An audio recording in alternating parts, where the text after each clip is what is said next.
I know you were critical of Fox yesterday. You came out and you tweeted Fox News heavily promoting the Democrats through the DNC communications director, spewing out whatever she wanted. Absolutely. So you were very upset. No, I'm not happy with Fox.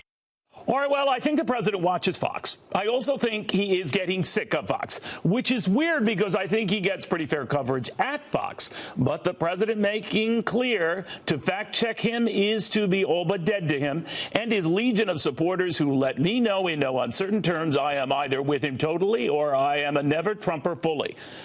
There are no grays, no middle ground. You're either all in or you're just out. Loyal on everything or not to be trusted on anything, which could explain the president himself this week bashing Fox News yet again, urging his supporters to stop watching the channel, to quote tweet, "Fox isn't working for us anymore." Well, first of all, Mr. President, we don't work for you. I don't work for you.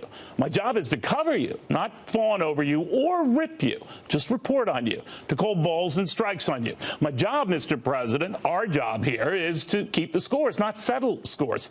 Now, in my case, to report the economic numbers when they're good and when they're bad, when the markets are soaring and when they're tumbling, when trade talks look like they're coming together and when they look like they're falling apart. It is called being fair and balanced, Mr. President, yet it is fair to say you're not a fan when that balance includes stuff you don't like to hear or facts you don't like to have questioned.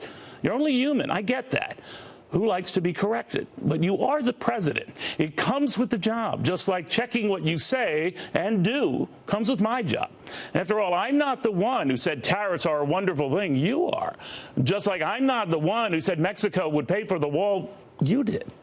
Just like I'm not the one who claimed that Russia didn't meddle in the 2016 election. You did.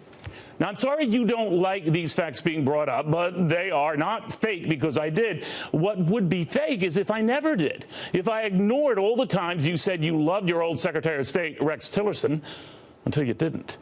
Had no plans to dump your Homeland Security Secretary until you did. Called Chinese President Xi Jinping an enemy just last week and a great leader this week. Sometimes you don't even wait that long. Last week, you expressed an appetite for background checks before arguing just hours later our background checks are already strong. These aren't fake items. They're real items, and you really said them. Just like you never paid to silence a porn star until it turns out you did. Never ordered your former White House counsel Don McGahn to fire Bob Mueller until we learned you tried. Fake is when it's wrong, Mr. President, not when it's unpleasant. Just like it isn't and wasn't fake when you said the Access Hollywood tape wasn't real when it was, or that you inherited a depression from Barack Obama when you didn't, or that you ripped quantitative easing when he was president, but are furious the Federal Reserve isn't doing the same for you now that you're president. You're entitled to your point of view, Mr. President, but you're not entitled to your own set of facts. Now, we can argue over whether you ever wanted to buy Greenland or disrupt hurricanes with nuclear weapons, but where seeds are planted, doubts are sown. You're right to say the media isn't fair to you, that they're more inclined to report the bad than anything good about you. So it is no surprise you're frustrated that more aren't in line with you, and that everyone at Fox might not be in lockstep with you. You might even think that those who are work for you. They don't. I don't. Hard as it is to fathom, Mr. President, just because you're the leader of the free world doesn't entitle you to a free pass. Unfortunately, just a free press. Good night.